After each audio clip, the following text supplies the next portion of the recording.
Hey story lovers, welcome back to my channel. Title আর thumbnail দেখে বুঝেই গেছো আজ আমি তোমাদের সাথে এপিসোড 2 এর বাংলা এক্সপ্লেনেশন শেয়ার করব। বাট তার আগে ড্রামার নাম তোমাদের সাথে মেবি শেয়ার করা হয়নি। সো এই ড্রামার নাম হলো ক্রাশোলজি। এই ড্রামাটির টোটাল 12টা এপিসোড আছে। আর এই ড্রামাতে যে মেন ফিমেল লিড বানি সব ছেলেদের দেখে ক্রাশ খায় বলে হয়তো এই ড্রামার নাম এমন দিয়েছে, হতেই পারে। তো যাই হোক, স্টোরিটা খুবই ইন্টারেস্টিং কলেজ লাভ স্টোরি, তোমরা দেখলে মজা পাবে। So yeah, let's get started. Last এপিসোডে দেখেছিলাম জেওয়াল বানির ওপর পড়ে যায় আর সব ফ্রেন্ডরা তো ওদের দিকে সব। বানি জেওয়ালকে সামনে থেকে সরিয়ে জীবনের হাত ধরে ক্যাম্পাস ফেস্টিভ্যাল থেকে দৌড়ে বাড়িয়ে আসে। জীবন ওকে বলে, তুমি কি ঠিক আছো? আর ওই অসভ্য ছেলেটাকে তুমি কি করে চেনো? বানি বলে, হ্যাঁ আমি তো ঠিক আছি, আর ওর সাথে বলতে পারো একটা দেনা পাওনা রিলেশনে আছি। ওর ট্যাপ অ্যাকচুয়ালি আমি ভেঙে ফেলেছি। আচ্ছা তুমি কি ওকে চেনো? দেন জীবন আগে সেই লকারের সিচুয়েশনটা মনে করে আর বলে, হ্যাঁ এমনটাই বলতে পারো। এরপর জীবনের খুব খিদে পায়, তাই বানি ওকে নিয়ে কলেজ ক্যাফেটেরিয়াতে আসে। জীবন এখানে first time rice bowl try করে, তাই ওর খুবই ভালো লাগে। লাঞ্চের পর ওরা দুজন ক্যাম্পাসে বানির সেই স্কাল্পচারের সামনে আসে। জীবন স্কাল্পচারের পাশে গিয়ে বলে, বানি ভালো করে দেখো। বানি বলে, কি? দেন জীবন জ্যাকেটটা খুলে চোখ বন্ধ করে পোজ দেয়। বানি বলে, কি বোঝাতে চাইছো? তুমি কি মডেলের মতো পোজ দিচ্ছ? জীবন বলে, না। তোমার কি একই মনে হচ্ছে না? বানি বলে, ও আচ্ছা, তুমি বোঝাতে চাইছো স্ট্যাচু আর তোমাকে একরকম দেখতে। দেন বানি হেসে ফেলে। এরপর জীবনের কাছে কল আসে। কন্ট্যাক্ট নাম্বার ফার্স্ট লাভ বলে সেভ করা ছিল, তাই বানি ভাবছিল মেবি জীবনের লাইফে কেউ সামওয়ান স্পেশাল রয়েছে। দেন জীবন বানিকে বাই বলে যাওয়ার পর জেওয়ালের কল আসে। বানি কলটা রিসিভ করে না, ও কেটে দেয়। তখনই পিছন থেকে জেওয়াল চলে আসে। ও বলে, তুমি কি আমার কলটা ইগনোর করছো? বানি বলে, না না। এরপর ও বানিকে জোর করে ওর ক্লাসে নিয়ে আসে। জেওয়াল বলে, তুমি আমারটা ভেঙে দিয়েছো, তাই আমি কোনো নোট লিখতে পারবো না। এবার থেকে তুমি আমার সব নোট লিখে দেবে। বানি বলে, তোমার ফ্রেন্ডরা তো রয়েছে, ওদের কাছ থেকে তো নোট দিতে পারো। জেওয়াল বলে, না আমি কারোর নোট পড়তে পারি না। এরপর বানি জেওয়ালের ক্লাসে ওর সব নোট ফেয়ার করে রাখে। নোট লেখার সময় জেওয়াল বানিকে খুব ডিস্টার্ব করে, আর ওর পিছনের ফ্রেন্ডসরা ভাবে, ভাই এদের দুজনের মধ্যে চলছেটা কি। আফটার ক্লাস জেওয়াল বানিকে সারা উইকের ক্লাসের শিডিউল পাঠায়। এর মানে এবার থেকে বানিকে সব ক্লাসের নোট ওকে লিখে দিতে হবে। ইভিনিং টাইমে বানি ভাবছিল ওর এই প্রবলেমের কথা বাবার সাথে শেয়ার করবে আর বাবার কাছ থেকে কিছু টাকা নেবে। যেন বাবাকে কিছু বলতে যাবেই তখনই ওদের ল্যান্ডলেডির কল আসে। বানি জানতে পারে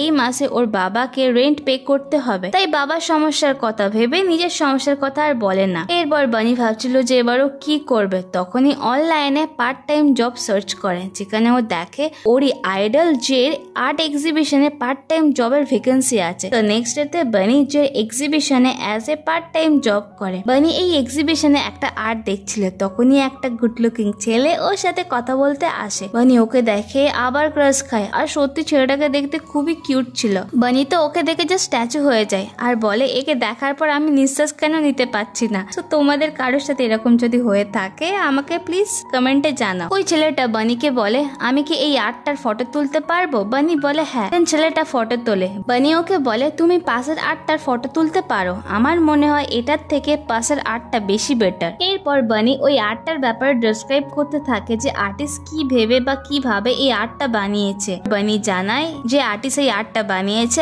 আমি তার বড় ফ্যান। এটা শুনে সামনের ছেলেটা বলে, নিশ্চয়ই আর্টিস্টটা খুব অনার ফিল করে তোমার মতো ফ্যান পেয়ে। দেন ছেলেটা ওখান থেকে চলে যাওয়ার পর আবার ফিরে এসে বলে, পাশে একটা কফি শপ আছে, এক্সিবিশনের পর কফি খেতে যাবে? বানি রাজি হয়ে যায়। আফটার এক্সিবিশন কফি শপের সামনে বানি দাঁড়িয়ে ভাবছিল মেবি ছেলেটা হয়তো আসবে না। ঠিক তখনই বানি পিছনে দেখে ওই ছেলেটা আসে। এরপর ওদের দুজনকে একসাথে কফি শপে দেখি। ছেলেটা নিজের নাম জানায় এ অ্যালং আর এজ 26। বানির ইউনিভার্সিটির ব্যাগ দেখে বলে, আমি তাই ভাবছিলাম তুমি আর্টের স্টুডেন্ট, না হলে তুমি আর্টটার ব্যাপারে এত ভালোভাবে ডেসক্রাইব করতে পারতে না। এরপর ওই ছেলেটা বলে, এক্সিবিশনে তুমি যে আর্টটা দেখেছিলে ওই আর্টটার টাইটেল মনে আছে? বানি মনে করতে পারছিল না, তাই ছেলেটা বলে, আর্টটার টাইটেল ডেস্টিনি। এরপর বানি যখন বাড়ি ফেরে ডিনার টাইমে বানির বাবা মা ওর কাছে গল্প করে যে কিভাবে ওনাদের কলেজে দেখা হয়েছিল বা কিভাবে ওনাদের লাভ এট ফার্স্ট সাইট হয়েছিল। বানির বাবা মনে করে ওর মায়ের সাথে দেখা হওয়াটা একটা ডেস্টিনি, কিন্তু ওর মা মনে করে না, ওটা জাস্ট একটা কোইন্সিডেন্ট। সো বানির বাবা মাকে দেখে মনে হচ্ছে ওরা খুবই লাভি কাপল, এখনো ওদের মধ্যে ভরে ভরে ভালোবাসা রয়েছে। অন্যদিকে জিওল বানির সাথে কাটানো ক্লাসরুমের মুহূর্তগুলো মনে করে আর ওর হ্যান্ডরাইটিং দেখে স্মাইল করে। রাত্রেবেলা বানি আজকের গুড লুকিং হ্যান্ডসাম ছেলেকে নিয়ে স্বপ্ন দেখে। ও 8টার সামনে দাঁড়িয়ে আছে আর ওই ছেলেটা বানিকে প্রপোজ করছে। বানি খুব হ্যাপি হয়, কিন্তু এই স্বপ্নের মধ্যে ও অ্যাজ এ ভিলেন জিওলকে দেখে। এরপর জিওলের ফ্রেন্ডদের দেখায় সবাইকে পুরো গুন্ডা লাগছিল। স্বপ্নে জিওলকে দেখার পর বানির ঘুম ভেঙে যায়, তেন জিওলের কথা মনে করে আগের $200 ওকে পাঠিয়ে দেয়। অন্যদিকে জিওল বানির $200 দেখে ওর নামটা $1800 বলে সেভ করে রাখে। বানি কলেজ ক্যাম্পাসে আসার সময় জীবনের গাড়িতে একটা মেয়েকে দেখে। বানি ভাবে যে জীবনের সাথে ওর হয়তো ফার্স্ট লাভ রয়েছে। দেন জীবন আর ওই মেয়েটাকে দেখায়, মেয়েটা হাঁটতে পারে না, তাই জীবন ওকে হুইল চেয়ারে বসিয়ে পুরো ক্যাম্পাস ঘোরাচ্ছিল।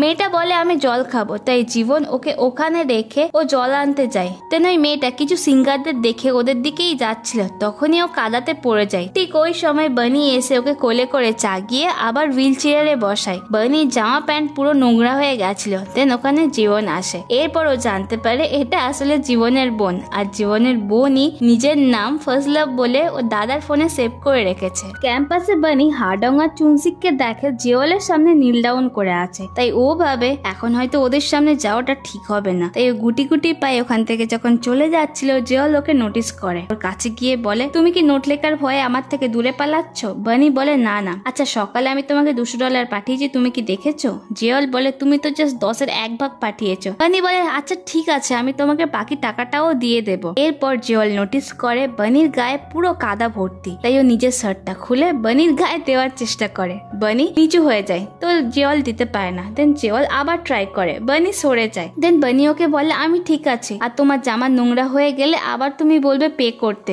জিওল বলে এই আমি কোনো চার্জ নেব না, তোমাকে এইরকম দেখতে ভালো লাগছে না, তাই আমি শার্টটা দিচ্ছি। এরপর ও বানির গায়ে নিজের শার্টটা দেয়। বানি তো শক, জিওল হঠাৎ করে এত ভালো কি করে হয়ে গেল। এরপর ক্লাসরুমের সিন দেখায়, নোট লিখতে লিখতে বানির হাত খুব ব্যথা করে, আর জিওল তো ওকে কন্টিনিউ ডিস্টার্ব করে যাচ্ছিল।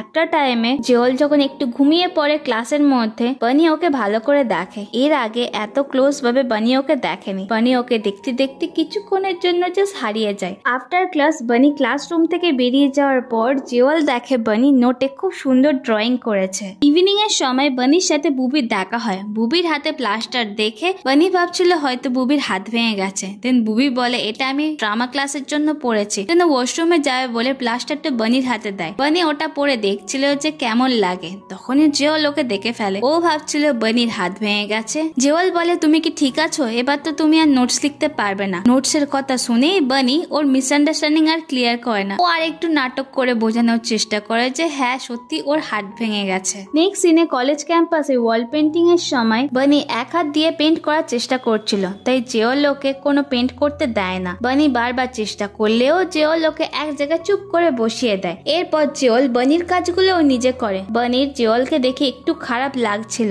জিওল ওয়াল পেন্টিং করতে চেয়ারের ওপর ওঠে, আর ও যখন পড়ে যাচ্ছিল বানি ওকে 2 হাত দিয়ে ধরে নেয়। সো জিওলের আর বুঝতে বাকি থাকে না যে বানির হাত ভাঙেনি, ও জাস্ট নাটক করছে। বানি এখানে খুব বাজেভাবে ফেসে গেছে, আর ও মনে করে যতবারই ও জিওলকে বাঁচাতে গেছে খারাপটা উল্টে ওর সাথেই হয়েছে। সো বানির মুখ দেখার মতো ছিল। এরপর আর কি জিওল বানিকে দিয়ে সব কাজ করায়। নেক্সট ডেতে কলেজ ক্যাম্পাসে জিওনের সাথে বানির দেখা হয়। ওই সময় বানি একটু চিন্তা করছিল যে জিওলের বাকি ঋণটা ও কিভাবে শোধ করবে, আর যতদিন না শোধ করতে পারছে ওকে তো নোট লিখে যেতে হবে আর লিখে যেতে হবে। তখনই ও ওয়ালে একটা পাঞ্চিং প্রতিযোগিতার পোস্টার দেখে, যেখানে ফার্স্ট প্রাইজ ট্যাব দেবে। এরপর বানি কম্পিটিশনে আসে। জীবন চিন্তা করছিল যে বানি এইটুকু একটা মেয়ে হয়ে কি করে পাঞ্চ করবে, তাই কিছু স্টুডেন্টরা জীবনকে বলে তুমি বানিকে এখনো চেনোইনি, ক্লাসের মধ্যে বা কলেজের মধ্যে সব থেকে স্ট্রং মেয়েও। দেন বানি পাঞ্চ করে আর সবাই তো দেখে জাস্ট অবাক হয়। বানির স্কোর সব থেকে বেশি হয়। বানি খুব হ্যাপি ছিল, আর জিওল ওর পাঞ্চ দেখেও খুব শকড হয় যে এইটুকু মেয়ের মধ্যে এত শক্তি এলো কোথা থেকে। দেন ও নোটিস করে বানি জিওনকে দেখে স্মাইল করে, তাই ও একটু মনে মনে জেলাসি ফিল করে। কম্পিটিশনের প্রাইজ পেয়ে বানি জিওলকে ট্যাপ দেয় আর ওর ট্যাপ ভাঙার জন্য সরি বলে। জিওল ওখানে কিছু বলতে পারে না, ও জাস্ট বানি আর জীবনকে একসাথে যেতে দেখে। ইভিনিং এর সময় বানি জীবনকে নিয়ে ওর বাকি দুটো ফ্রেন্ডের সাথে রেস্টুরেন্টে দেখা করতে আসে। জীবনের গুড লুকস দেখে বানির দুটো ফ্রেন্ড তো ওর উপর ক্রাশ খায়। ওরা কন্টিনিউ জীবনের প্রশংসা করে যাচ্ছিল। দেন বানি দেখে ওকে জিওল টেক্সট করেছে। ও ফোনটা রাখতেই বুবি ওর ফোনে দেখে দুটো নতুন ছেলের নাম্বার। এরপর বানি এক্সপ্লেন করে ওদের সাথে জাস্ট রিসেন্টলি দেখা হয়েছে। তাই বুবি জিজ্ঞাসা করে তাহলে কি এই দুটো নতুন ছেলের মধ্যে কেউ কি তোমার বয়ফ্রেন্ড হতে পারে? দেন বানি জিওলের গুড লুকস নিয়ে এক্সপ্লেন করে আর বলে যে ওকে বাঁচাতে গিয়ে আমি ওর ট্যাপ ভেঙে দিয়েছি। এরপর পাঞ্চিং কম্পিটিশনে জিতে ওকে ট্যাপ ফেরতও দিয়ে দিয়েছে। তাই ওর সাথে আর কোনো দেখা হবে না। জিওন বলে আর মোস্ট ইম্পর্টেন্ট ও একটু বেশি রুড। বানি বলে দেন ওর ফ্রেন্ড সেকেন্ড ছেলেটার কথা জিজ্ঞাসা করে। বানি ওরও গুড লুকস নিয়ে এক্সপ্লেন করে আর জানায় রিসেন্টলি আর্ট এক্সিবিশনে এই ছেলেটার সাথে দেখা হয়েছে আর আমরা জাস্ট একসাথে কফি খেয়েছি। দেন জীবন বলে তুমি ওর জাস্ট শুধু নাম আর এজ জানো। এই মুহূর্তে কেন জানি না জীবন বারবার ওই দুটো ছেলের নেগেটিভ পয়েন্ট গুলো বানিকে বোঝানোর চেষ্টা করছিল। দেন বুবি বানিকে বলে অনেক সময় হেটার্সরাও লাভার হয় আর স্ট্রেঞ্জাররাও লাভার হয়। আর তুমি যদি ভাবো যে এদের দুজনের মধ্যে কেউ বয়ফ্রেন্ড তোমার হতে পারে না তাহলে তুমি হয়তো আর একবার ভালো করে চেক করে দেখো। বানি একটু চিন্তায় পড়ে যায়। নেক্সট ডে কলেজ ক্যাফেতে জিওলের ফ্রেন্ড হার্ডং বুবিকে দেখে ক্রাশ খায়। সো মনে হচ্ছে এদের মধ্যেও রিলেশন শুরু হতে পারে বা দেখা যাক স্টোরিতে কি হয়। ঠিক ওই সময় ক্যাফেতে বানি আসে। বানি বুবির সাথে দেখা করতে এসেছিল। বানি এখানে পুরোপুরি ভাবে জিওলকে ইগনোর করে। এটা জিওলের সহ্য হয় না। ও বানির পিছনে যায়। ওকে গিয়ে বলে তুমি আমার SMS ইগনোর কেন করছো? বানি বলে আমি ইগনোর করছি না, আমি রিপ্লাই দিইনি। জিওল বলে দুটো তো একই জিনিস হলো। তাই বানি বলে দেখো আমি তোমার সব ঋণ শোধ করে দিয়েছি, তো আমাদের দুজনের একে অপরের সাথে দেখা করার কোনো দরকার নেই আর SMS এর রিপ্লাই দেওয়ারও দরকার নেই। এই কথাটা শুনে জিওলের একটু খারাপ লাগে। নেক্সট ডে কলেজে স্কাল্পচার ডিপার্টমেন্টে যে লেকচার ছিল মানে বানি যার ফ্যান। বানি এখানে জানতে পারে এক্সিবিশনের দিন ও যার সাথে কফি খেয়েছিল সেই অ্যাকচুয়ালি যে। বানি অবাক হয়, মানে যে সবকিছু জানতো, সবকিছু জেনেও বানির কাছে নিজের পরিচয় গোপন রেখেছে। অন্যদিকে জিওলকে দেখায় ও সারা ক্লাসে বানিকেই ইমাজিন করে, বানির কথাই ভাবে। এরপরও হঠাৎ করে ক্লাসরুম থেকে বেরিয়ে যায় আর ওর মুখ দেখে সত্যি মনে হচ্ছিল ও বানির কাছেই যাচ্ছে। নেক্সট দিনে কলেজ ক্যাম্পাসে মানে লেকচার হওয়ার পরে যে বানির সাথে কথা বলতে বলতে যাচ্ছিল ওদের পিছনে জীবনও ছিল, যে যেন এখানে একটু বানির সাথে ক্লোজ হওয়ার চেষ্টা করছিল আর ও বানিকে বলেও আমরা দুজন খুবই ক্লোজ। বানি তো নিজের আইডলকে পেয়ে খুব হ্যাপি ছিল যে বানির মাথাতে একটা ফুলের পাপড়ি দেখে ওটা সরাতে যাচ্ছিল। জীবনের আবার এটা দেখে একদমই ভালো লাগে না। ওই সময় সামনে থেকে জিওল বানির ওপর চেঁচায় আর ওর কাছে এসে বলে খুব খারাপ বানি। বানি তো কিছু বুঝতে পারে না যে জিওল ওকে কি বলতে চাইছে। দেন জিওল বলে তোমার সাথে আমার এবার দেখা করতেই হবে। বানির মনে হয় যে জিওল এগুলো কি বলছে। জিওলের এমন কথা শুনে যে আর জীবন জিওলকেই দেখে। সো এখানে তোমাদের একটু ক্লিয়ার করে দিই, বানি যার ট্যাপ ভেঙে দিয়েছে সেটা হলো জিওল। বানির যে জুনিয়র ওর স্কাল্পচার ডিপার্টমেন্টে ভর্তি হয়েছে সেটা হলো জীবন। আর বানি যে ফ্যান ও স্কাল্পচার ইন্ডাস্ট্রিতে বড় কোনো আর্টিস্ট। সো আই হোপ তোমাদের এবার বুঝতে অসুবিধা হবে না। সো ড্রামা লাভার্স এখানে এই এপিসোডের এক্সপ্লেনেশনটা শেষ করছি। আই হোপ তোমাদের স্টোরিটা ভালো লাগছে। সো দেখতে থাকো। দেখা হচ্ছে নেক্সট ভিডিওতে। Till then tata.